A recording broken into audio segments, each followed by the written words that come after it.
तो पिछले वीडियो में हम लोगों ने क्या पढ़ा था, शून्यांक के बारे में, ठीक है, जिसे हम लोग क्या बोलते हैं इंग्लिश में, जीरोस बोलते हैं। तो शून्यांक क्या होते हैं मैंने आपको बताया था, क्या होता है शून्यांक, आप तो आए नहीं थे, बताइए शून्यांक क्या होता है। जीरो होता है शून्यांक, शून्यांक जीरो होता है। शून्यांक क्या होता है, यानी जीरोस क्या होते हैं, वो जो किसी वेरिएबल की जगह बहुपद की जगह रखने पर बहुपद शून्य हो जाए। बहुपद की जगह पे रखने पे बहुपद शून्य हो जाए। किसी व्यंजक पे रखने पर उसकी घात शून्य होती है। व्यंजक में रखने पे घात शून्य हो जाए। चलो आप भी ट्राई कर रहे हो, आप ट्राई करो, सभी लोग एक एक बार ट्राई कर लो, लेकिन जल्दी ट्राई करिए। x के बराबर k रखने पे, चलो कुछ तो पकड़े हो, और कुछ बता सकते हो। x के बराबर हमने k रखा तो उसको हमने x के बराबर k हम लोग शून्यांक मानते हैं, ठीक है। और कुछ बता सकते हो शून्यांक के बारे में, आप ट्राई करिए। आप नहीं, शून्यांक क्या होता है, शून्यांक एक ऐसा मान होता है जो हम बहुपद में रखते हैं जिस मान को, तो उस बहुपद की वैल्यू जीरो हो जाए, ठीक है। आप घात बोले थे ना, पावर जीरो नहीं, उस बहुपद की वैल्यू जीरो हो जाए, ठीक है। जैसे कि यहाँ पे आपकी लिखा हुआ है p x equal to x square 3x plus 4, ये लिखा हुआ है, ठीक है। तो हमने यहाँ पे क्या माना, पहले तो हम लोगों ने मान लिया कि माना शून्यांक क्या है, माना शून्यांक x इक्वल टू k है, x की जगह पे हमने क्या मान लिया, क्योंकि इसका शून्यांक हमें नहीं पता है, ठीक है। शून्यांक क्या होता है, ध्यान से सुन लीजिए, शून्यांक एक ऐसा मान होता है, ठीक है, शून्यांक किसी बहुपद का ऐसा मान होता है जिसे उस बहुपद में रखने पर, ठीक है, उस बहुपद में रखने पर उसका वैल्यू यानी उसका मान कितना आ जाए, जीरो आ जाए। किसका मान, ये जो दिख रहा है ना बहुपद, ये इसका मान जीरो आ जाए, उसे हम लोग शून्यांक कहते हैं, ठीक है। तो यहाँ पे आपको नहीं पता है इसका शून्यांक, तो हमने क्या माना कि शून्यांक क्या है, k है, ठीक है, शून्यांक क्या है, k है। तो यहाँ पे k रखा, अब यहाँ पे आप रख दो k, x की जगह पे क्या रख दिया, k रख दिया। अब यहाँ पे भी क्या हो जाएगा, k हो जाएगा, जहाँ जहाँ x है वहाँ पे क्या रख दो, k रख दो, ठीक है, ये हो गया। अब जैसे ही आपने शून्यांक रखा, x की जगह पे आपने क्या रखा, शून्यांक रखा, और शून्यांक क्या है, k, यानी k रखा, तो ये क्या हो जाएगा, इसका मान जीरो हो जाएगा, ठीक है। समझ में आई बात, यहाँ पे ये जीरो कैसे आया, अभी मैंने बताया कि बहुपद में जब हम लोग शून्यांक का मान रख देते हैं, यानी शून्यांक रख देते हैं x की जगह पे, तो उसकी वैल्यू कितनी होती है, जीरो होती है। तो हमने शून्यांक को क्या माना है, x की जगह पे मैंने k माना है। तो जैसे ही मैंने इसमें k रखा x की जगह पे, तो इसकी पूरी वैल्यू कितनी हो गई, जीरो के बराबर हो गई, ठीक है, कि कितनी हो गई, जीरो के बराबर हो गई, ठीक है। अब यहाँ पे हम अगर k की जगह पे क्या रखें, k की जगह पे -1 रखें, ठीक है, तो कितना होगा, यहाँ पे k की जगह -1 रखो, -1 का square -3 into -1 plus 4 equal to 0, ये -1 का स्क्वायर करेंगे तो कितना आएगा, 1 आएगा, क्योंकि माइनस का जब भी स्क्वायर करते हैं तो प्लस बन जाता है, ठीक है। यहाँ पे क्या होगा, माइनस माइनस प्लस, कहीं मिस हो रहा है क्या, कुछ माइनस माइनस प्लस हो जा रहा है, ये भी माइनस होगा, ठीक है, यहाँ पे माइनस होगा तो मैंने प्लस कर दिया, ठीक है।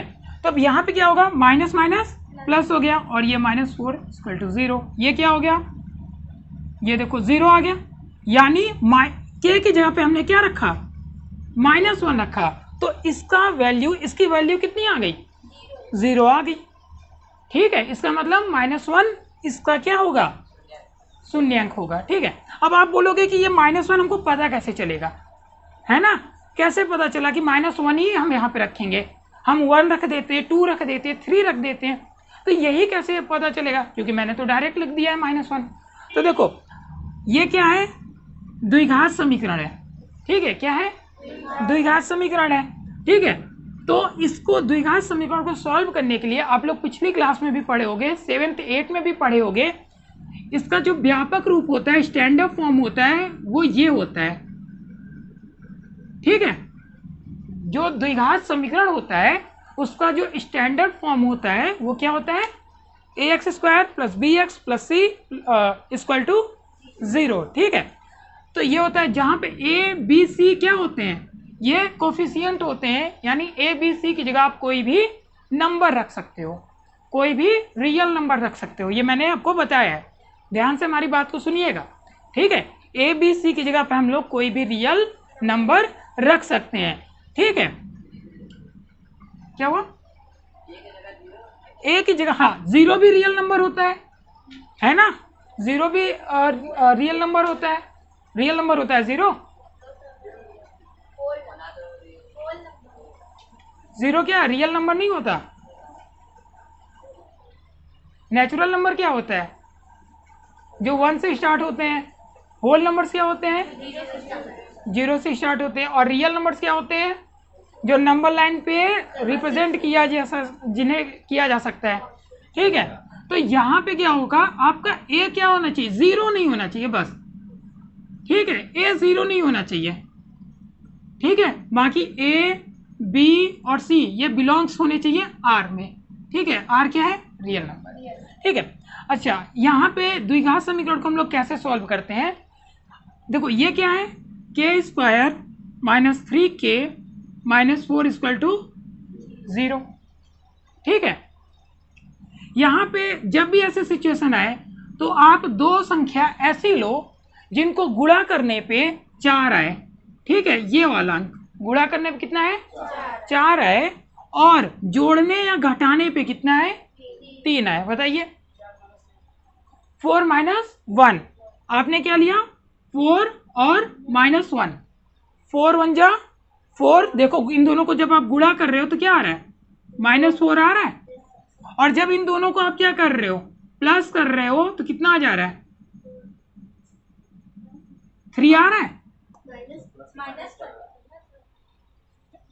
माइनस करोगे तब भी ठीक है, हाँ ठीक है, तो कितना आ रहा है, 3 आ रहा है। ठीक है, मैंने -1 रख दिया था। ठीक है, तो यहां पे क्या हो जाएगा आपका, इसको भी 1 कर लो। ठीक है, अब यहां पे आपको 2 डिजिट कौन से मिली, 4 और 1 मिली, 4 1 जा 4, और 4 में से 1 गया 3 मिला। ठीक है, तो आप क्या करोगे, यहां पे आप क्या रख दो, 4 -1। ठीक है, क्योंकि 3 कैसे आएगा, माइनस करने पे आएगा ना, तो ये कर दिया हमने, और ये बगल में k रख दिया। अब इस k का क्या करो, आप k का क्या करोगे, मल्टीप्लाई कर दो, कितना आएगा, k का 4 में करिए 4k, k का 1 में करिए प्लस k। कैसे, ये देखो बाहर माइनस है, बाहर माइनस है, तो जब भी किसी भी ब्रैकेट के बाहर, कोष्टक के बाहर माइनस होता है और ब्रैकेट ओपन करते हैं हम लोग, तो वो साइन क्या होता है, चेंज हो जाता है, माइनस है तो प्लस, प्लस है तो माइनस हो जाएगा। तो ये माइनस और माइनस प्लस बन गया, और ये देखो प्लस में था माइनस बन गया। ठीक है, इतनी बात समझ में आई। ठीक है, अब यहाँ पे क्या हो गया, -4। अब बताओ इन दोनों में, बताओ जो कॉमन हो, जो दोनों में हो, कॉमन मीन्स जो दोनों में होता है। ठीक है, के दोनों में है, दोनों में है ना, ये देखो के इसके पास है, इसके पास भी है। ठीक है, के को मैंने बाहर निकाल लिया, यहां पे कितनी के थी, 2 थी, कितनी बची, 1। यहां पे कितनी के है, 1 है, बाहर निकाल लो। ठीक है, तो कितना बचा, के -4। यहां पे मुझे बताओ कुछ मैच कर रहा है, कुछ भी बताओ जो दोनों में हो, क्या, इन दोनों में, इन दोनों की तो बात हो गई ना, इन दोनों में आप मुझे बताइए जो दोनों में हो, इन दोनों में बताओ, जो दोनों में कोई ऐसा नंबर जो दोनों में हो 1। जब कोई नंबर नहीं मिलता तो हम क्या मान लेते हैं? 1 मान लेते हैं, क्योंकि यार 1 तो हर जगह है, ये पहले चैप्टर में भी हम लोगों ने पढ़ा है। ठीक है, 1 कहाँ है? सभी में रहता है। ठीक है, तो हमने यहाँ पे क्या कॉमन लिया? 1 लिया। ठीक है, अब देखो ये दोनों आपका सेम आ रहा है कि अलग अलग आ रहा है? सेम आ रहा है, इसका मतलब आपने सही किया है। अगर ये सेम नहीं आया तो समझ जाना कि आपने ये जो किया है ना, ये नंबर लिया है वो गलत लिया है। ठीक है, अगर आपका ये दोनों सेम नहीं आया इसका मतलब आपने ये कहीं गलती कर दिया है ये नंबर लेने में। ठीक है, ये दोनों हमेशा सेम आएंगे। अब यहाँ पे मैंने आपको बताया क्या करेंगे, ये दोनों सेम है तो सेम वालों को क्या करते हैं, जो दोनों में होगा कॉमन लेते हैं। तो अब यहाँ पे ये देखो, इसके पास भी k-4 है, इसमें देखो इसके पास k-4 है, इसमें भी k-4 है, दोनों में है ना। जब दोनों में है तो क्या करें, एक बाहर निकाल लेते हैं। तो क्या करेंगे, एक बाहर निकाल लेते हैं। ठीक है, तो क्या लिखोगे यहाँ पे आप, k-4 और k+1। ठीक है, एक तरीका ये हो गया। यहाँ पे भी कॉमन लेते हैं, और मान लो ऐसे आपको नहीं समझ में आया तो आप ऐसे याद कर लो कि जो 2 बार मिल रहा है ना, इसको हम क्या करेंगे, एक बार लिख देंगे और इन दोनों को एक बार एक ब्रैकेट में लिख देंगे। ठीक है, समझ में आ रही बात आपको?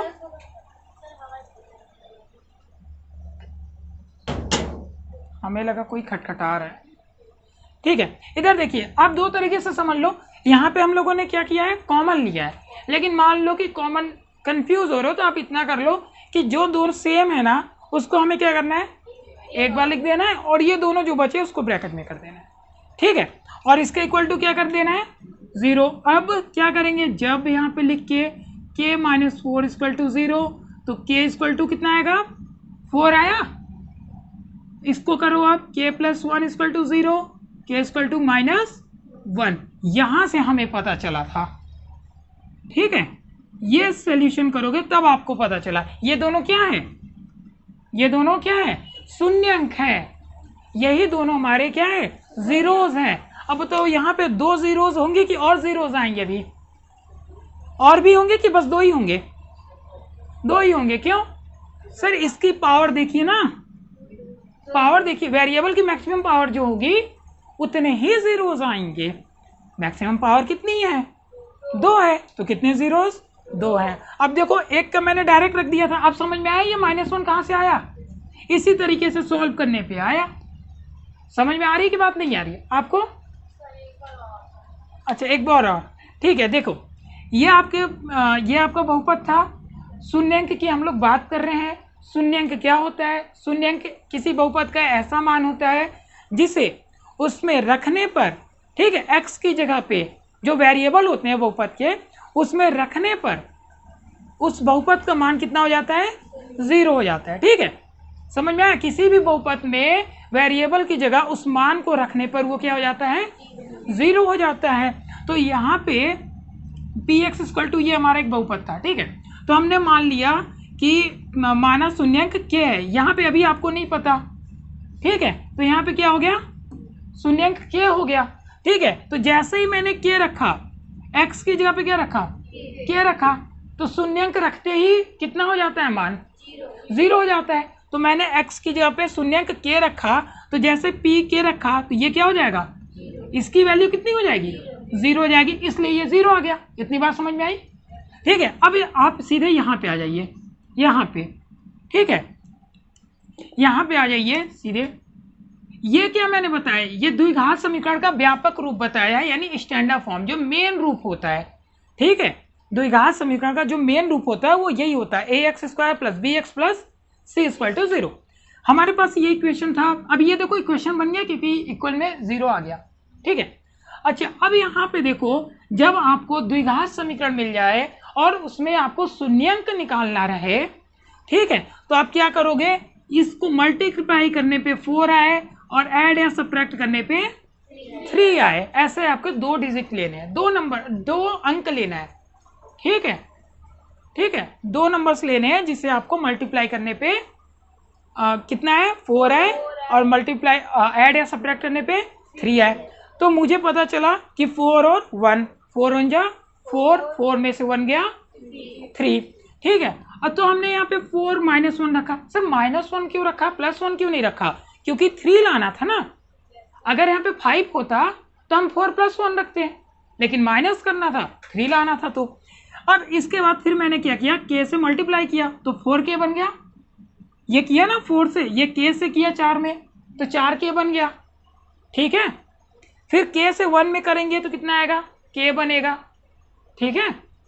इसके बाद अब बताओ इन दोनों में कौन सा मिल रहा है, जो दोनों में हो, बताइए, जो दोनों में हो, के दोनों में।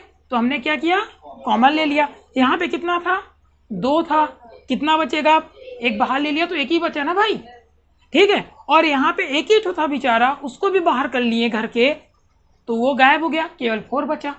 यहाँ पे कुछ मैच कर रहा है, नहीं कर रहा है ना। तो हाँ, जब मैच नहीं करता तो हम क्या करते हैं, 1 ले लेते हैं।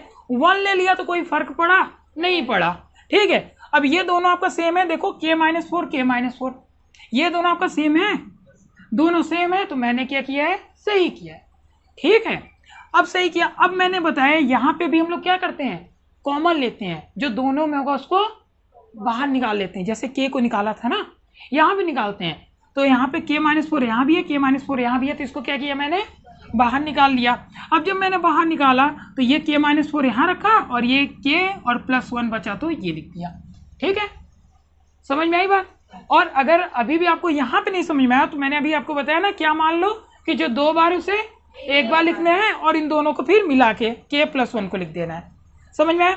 अब इसको मैंने लिखा k - 4 = 0, ठीक है। तो k = क्या हो जाएगा, जब पक्षांतर करेंगे तो कितना आएगा, -+ बन जाएगा। यहाँ पे k + 1 है, पक्षांतर किया तो -1 बन गया। इसका मतलब ये दोनों क्या है, जीरोस हैं।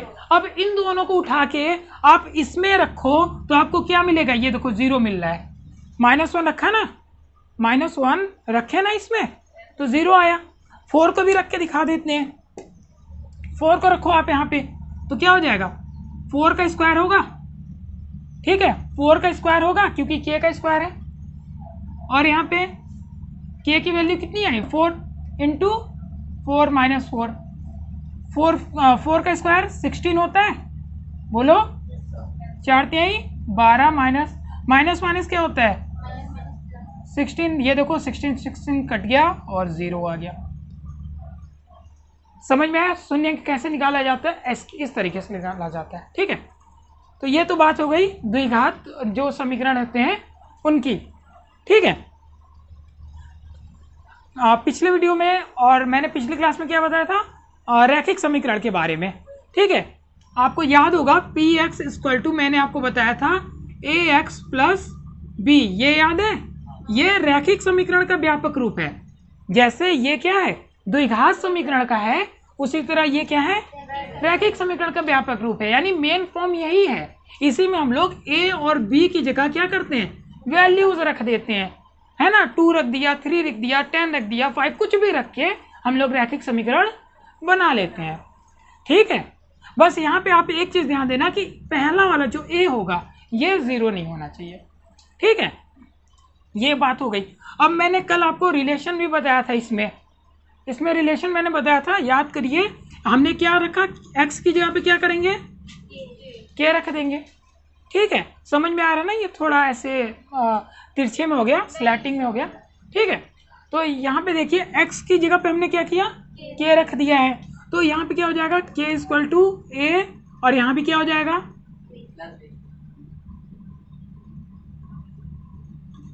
+b, ठीक है। और बताओ x को मैंने क्या माना, k क्या है हमारा, शून्यंक है, शून्यंक को रखते ही बहुपद की वैल्यू कितनी, 0 हो जाती है। तो ये हमारे भाई साहब कितने हो गए, 0 हो गए, ठीक है। अब क्या करें, पक्षांतर कर देंगे, तो यहाँ पे क्या आ जाएगा, -b हो जाएगा ना, ये उठा के इधर खींच लाएं, ठीक है। ये क्या हुआ, एक k, अब पक्षांतर करो तो कितना हो जाएगा, k = -b/a, k = -b/a। ये आपका रिलेशन होता है शून्यांक में और किसमें, कोफिशिएंट में, जीरोज और कोफिशिएंट। कोफिशिएंट क्या है? ए और एक्स, सॉरी ए और बी, तो यही आपका होता है कोफिशिएंट और इसमें जीरोज में रिलेशन। ठीक है, जैसे मान लो आपने इतना सोल्यूशन किया तब आपको ये रिजल्ट मिला 4 और 1। ठीक है, डायरेक्ट आपको निकालना है तो आप क्या करोगे, ये अभी तो मैंने इसका नहीं बताया, जैसे ये कोफिशिएंट और जीरोस का रिलेशन यहाँ पे ये है, तो द्विघात समीकरण का भी हमने नहीं बताया, उसको अभी हम अभी बताएंगे। यहाँ पे रैखिक समीकरण के लिए है। ठीक है, जैसे कि मान लो आपके पास ये px equal to 3x plus 5 है।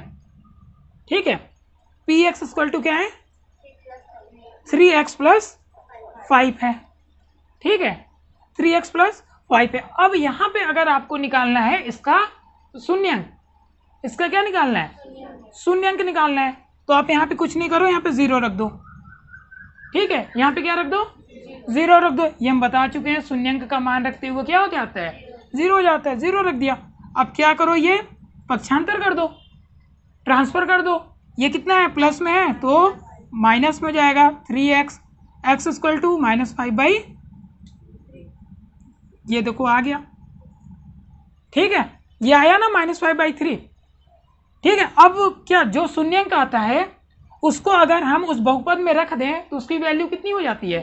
0 हो जाती है। चलो देख लेते हैं। x की जगह पे -5/3 रख के देखिए, 3 इंटू ये। ठीक है, x की जगह पे मैंने क्या किया? -5/3 रखा ना। ये देखिए, x की जगह पे मैंने -5/3 रखा। काटो आप 3 से 3, -5 + 5, ये देखो 0 आ गया। ठीक है, इसका मतलब ये इसका क्या है? शून्यंक है। और देखो ये मेन फॉर्म में है -b/a। ठीक है, इसका a ये है। इस समीकरण में आप ये क्या होता है, जो x के साथ लगा होता है वो क्या होता है? जो x के साथ लगा होता है क्या होता है? यहाँ देखिए ना, मेन में x के साथ क्या होता है? a होता है। तो ये 3 क्या है? a है। ये और ये वाला क्या होता है? b। तो b की जगह क्या है? 5 है। और यहाँ पे देखो आपका जो डायरेक्ट कैसे निकालोगे, डायरेक्ट शून्यंक कैसे निकालोगे? -b/a। मान लो आपको ये नहीं करना था, इतना पूरा आपको ये नहीं करना था, डायरेक्ट शून्यंक निकालना था, तब आप क्या करते? सीधे क्या रख देते? सर -b/a रख दे रहे हैं और क्या। ठीक है, तो इसमें देखिए a क्या है? a क्या है? 3 है। b क्या है? 5 है। तो ऊपर क्या होगा? ऊपर माइनस नहीं, माइनस अभी छोड़ दो, माइनस अभी छोड़ दो। आप इसको बस देखो, इसको देखो। ठीक है, वो तो फॉर्मूले में माइनस अपना लेके आया है घर से अपने। ठीक है, वो अपना लेके आया है। आप इसको देखो ना, इसमें b प्लस है कि माइनस है? प्लस है। तो चुपचाप यहाँ पे रख दो b, और ये देखो लेके आया है अपना, पहले से लिया है। और नीचे क्या रख दोगे? 3। ये देखो डायरेक्ट आ गया, वही चीज यहाँ पे आया है। समझ में आया? ये होता है। कुछ बात समझ में आई कि नहीं आई? ठीक है, शून्यंक क्या होता है? एक ऐसा मान जो बहुपद में रखने पे 0 हो जाता है। और ये आपका रिलेशन है। ठीक है, शून्यंक निकालने का डायरेक्ट तरीका। ठीक है, एक तो तरीका इससे है कि भाई आप सॉल्व करो, 0 रख के पक्षांतर करो। अगर रैखिक समीकरण है तो आप डायरेक्ट इस तरह सॉल्व कर लोगे। ठीक है, इतना सिस्टम करने की जरूरत नहीं है। लेकिन अगर द्विघात समीकरण हो गया तब इतना करने की जरूरत है। ठीक है, एक तो तरीका ये हो गया। और मान लो बोलोगे कि नहीं मुझे इतना नहीं करना है, तो आप सीधे ये वाला लगा दो। और क्या? k equal to -b/a। देख लो b क्या है, a क्या है। ठीक है, जैसे एक और जैसे मैंने यहाँ पे एक समीकरण लिखा px इक्वल टू x + 2। ये बहुत ही सिंपल सा, x + 2। मैंने बोला इसका शून्यंक निकालो, इसका शून्यंक निकालिए। ठीक है, तो हम डायरेक्ट करते हैं। शून्यंक क्या होता है? k इक्वल टू क्या होता है? -b/a। ये क्या है? रैखिक समीकरण है ना। रैखिक समीकरण मतलब वेरिएबल की पावर कितनी? वेरिएबल की कितनी पावर? वेरिएबल की कितनी पावर होनी चाहिए रैखिक समीकरण में? 1 होनी चाहिए। वो तो इतना बताने के बाद भी आप लोग कंफ्यूज हो। रैखिक समीकरण में वेरिएबल की पावर कितनी होगी? 1 होगी। ठीक है, तो इसकी पावर कितनी है? 1 है। इसका मतलब ये रैखिक समीकरण है। और रैखिक समीकरण के लिए जो ये होता है आपका शून्यंक होता है वो क्या होता है? k equal to -b/a। अभी यहाँ पे निकाले हम, तो सीधे रख दो ना, ये बी होता है ना, और ये क्या होता है, ए होता है। तो ए की जगह पे तो यार कुछ है ही नहीं। अब क्या करें, जिसका कोई नहीं उसका कौन, वन होता है, भगवान होता है। और यहाँ पे मैथ में भगवान कौन है, वन है, वो सबके साथ रहता है भाई, किसी को अकेला नहीं छोड़ता है ना।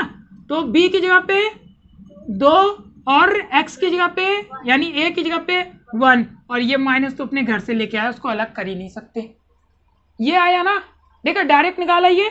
अब चलो इसको सॉल्व कर लेते हैं, ये सॉल्व करके देखते हैं। इसकी जगह पे क्या रख दें, पी एक्स की जगह पे 0 रख दें ना, ठीक है, शून्यंक निकालने तो 0 रख देंगे। x + 2 सीधे क्या कर दो, पक्षांतर कर दो, ये देखो -2 आया, और ये भी तो -2 ही है ना, ठीक है। ये देखिए ना, नीचे 1 होता है, कोई 1 की कोई नीचे वैल्यू नहीं रहती है, तो आपने 1 हटा दिया, तो ये देखो डायरेक्ट निकाला ये सॉल्व करके। समझ में आई बात, ठीक है। तो ये होता है, ये आपका क्या है, एक तरीके से कोफिशिएंट और शून्यंक यानी जीरोज में रिलेशन है डायरेक्ट निकालने का, ठीक है। आप आगे 2.2 में आपको ये काम आएगा, ठीक है। ये 2.1 के लिए नहीं था, लेकिन अब मैंने स्टार्ट कर दिया था तो मैंने बता दिया, ठीक है। चलिए इसे कॉपी कर लीजिए।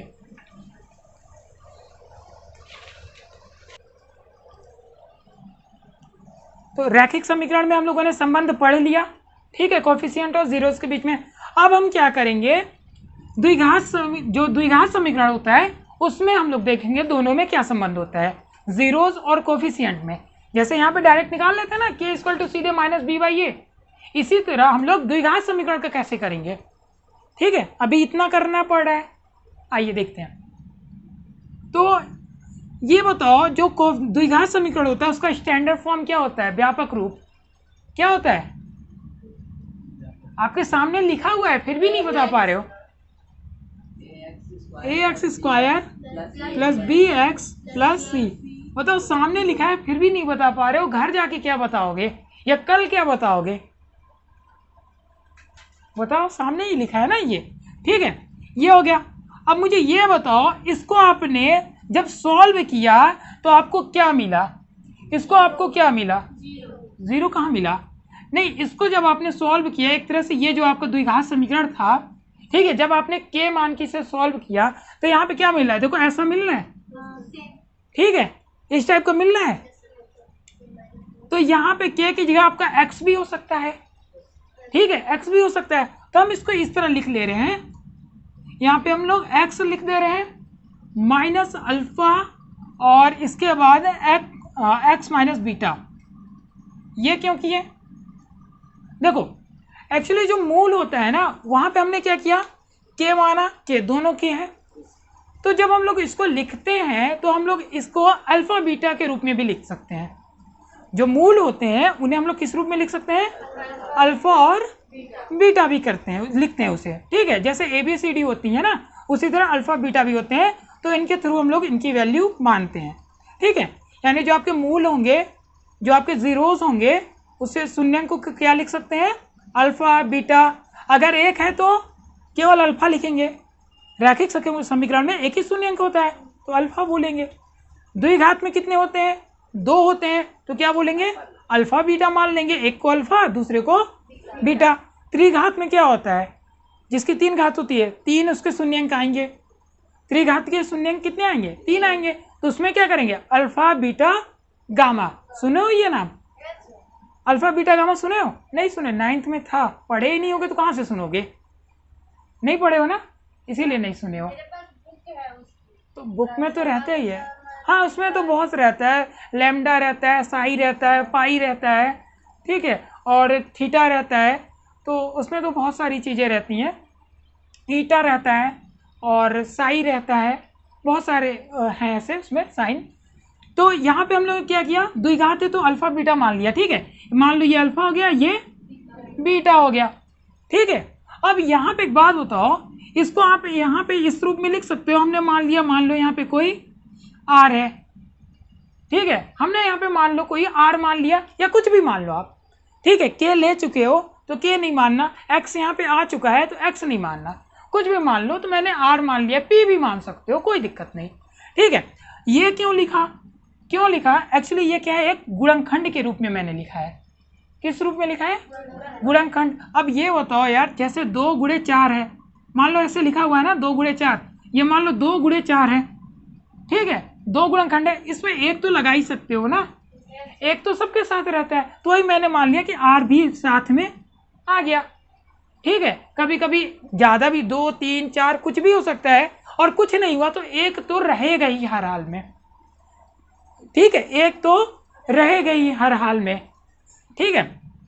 तो इसीलिए हमने उसको क्या मान लिया? R मान लिया, ठीक है।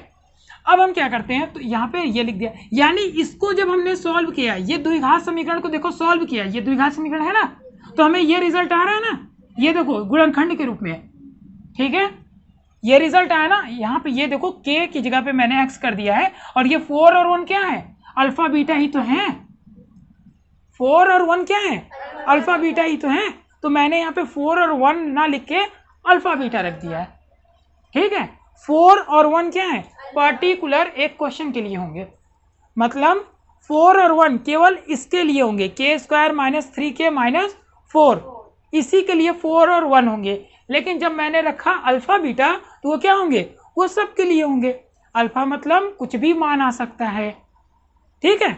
जैसे हम लोग वेरिएबल को लेते हैं ना यार, कि x की जगह पे माना x है, फिर वो कभी 2 आता है, कभी 5 आता है, कभी 10 आता है, x बदलता रहता है ना, ठीक है। उसी तरह हमने क्या मान लिया? अल्फा और बीटा मान लिया है, ठीक है। तो अल्फा बीटा भी चेंज होते रहेंगे, शून्यांक क्या होगा? चेंज होता रहेगा, ठीक है। इसीलिए हमने अल्फा बीटा माना। 4 और 1 नहीं रखोगे, क्योंकि 4 और 1 तो पर्टिकुलर इसके लिए हो जाएगा। समझ में आ रही है हमारी बात? ठीक है। तो यहाँ पे अब हमने क्या किया, देखो ax² bx + c = अब यहाँ पे क्या करो आप, मल्टीप्लाई कर दो, ठीक है। यहाँ पे क्या करो आप, मल्टीप्लाई कर दो, तो क्या हो जाएगा? इसका क्या करोगे तो क्या हो जाएगा? x² बनेगा, ठीक है, x² बनेगा। यहाँ पे क्या करोगे आप, इसका इसमें किया, x² बना। अब क्या करो, x का बीटा में करो, तो क्या बनेगा? -x बीटा बनेगा। समझ में आई ये बात? हमने x का x में किया तो x² हुआ, फिर मैंने x का किस में किया? बीटा में किया, तो x बीटा मिला। अब मैंने क्या किया, अल्फा का x में किया, क्या मैंने किया? अल्फा का x में किया, तो क्या मिलेगा? x अल्फा, ठीक है। अब अल्फा का बीटा में किए, यानी इसको उठाया दोनों में किया, फिर इसको उठाया दोनों में किया, तो यहाँ पे प्लस अल्फा बीटा मिलेगा। प्लस क्यों हुआ? Minus minus plus. समझ में आई इतनी बात? ठीक है, आगे देखिए, ax² + bx + c = r। ये मुझे बताओ कि यार इन दोनों में अल्फा, दोनों में x कॉमन आ गया ना, दोनों में x कॉमन आ गया ना, तो हम क्या करेंगे? x² माइनस अल्फा को, x को मैंने क्या किया? x को मैंने क्या किया? कॉमन ले लिया, तो यहाँ पे क्या बचेगा? अल्फा प्लस बीटा बचा। बोलोगे ये प्लस कैसे हो गया? ये प्लस कैसे हो गया? अभी मैंने आपको बताया ना, माइनस अगर किसी भी इक्वेशन से बाहर होगा, तो जब वो सॉरी इक्वेशन नहीं, वो कोष्टक ब्रैकेट, माइनस अगर किसी भी ब्रैकेट के बाहर होता है, तो जब ब्रैकेट ओपन करते हैं यानी मल्टीप्लाई करते हैं, तो क्या होता है? साइन चेंज हो जाता है। उसी तरह जब भी हम माइनस को कॉमन लेते हैं, तब भी साइन क्या होता है? चेंज हो जाता है। तो यहाँ पे मैंने क्या किया, x को कॉमन लिया, माइनस को भी कॉमन लिया, तो ये माइनस था तो प्लस हो गया, ये भी माइनस था तो प्लस होगा। फिर से जब इसको मल्टीप्लाई करोगे तो ये क्या बनेगा? देखो यही बनेगा, -x अल्फा और -x बीटा, यही बनेगा, यही बनेगा ना मल्टीप्लाई करने पे। तो हम लोगों ने यहाँ पे क्या किया, x को कॉमन लिया माइनस के साथ, तो ये क्या बन गया? प्लस बन गया। इतनी बात समझ में आई? अब यहाँ पे क्या करेंगे हम,